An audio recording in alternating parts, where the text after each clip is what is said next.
జై శ్రీరామ. మన జాతిపిత మహాత్మా గాంధీ గురించి కొంతమందికి చెడు అభిప్రాయం ఉన్నది. చాలా చులకనగా మాట్లాడుతుంటారు.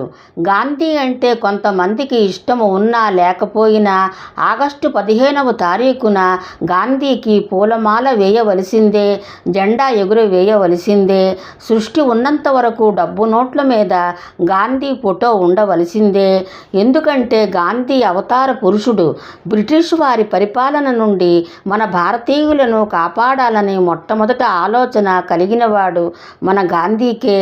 శాంతి అనే ఆయుధముతో దేశము కోసము పోరాడుతుంటే ఎంతోమంది దేశ నాయకులు వెనుక నుండి బ్రిటిష్ వాళ్లతో పోరాడి ప్రాణాలు అర్పించారు.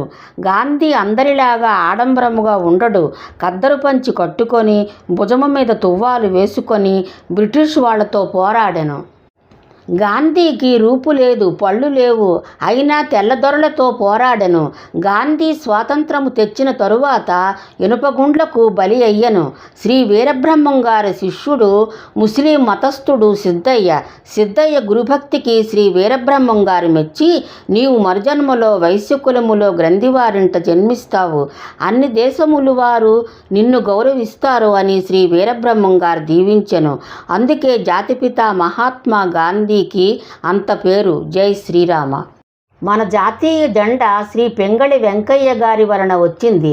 1906వ సంవత్సరములో కలకత్తా నగరములో బ్రిటిష్ వాళ్ళు పతాకము ఎగురవేయుట 26 ఏళ్ల తెలుగు యువకుడు శ్రీ పెంగళి వెంకయ్య అవమానముగా భావించాడు.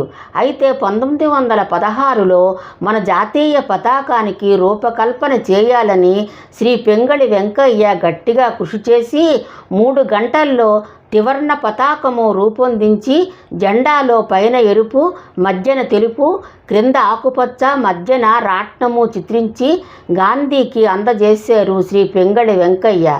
అప్పుడు గాంధీ ఆమోదించి అదే సభలో ఆ పతాకాన్ని ఎగురవేశారు. జై శ్రీరామ.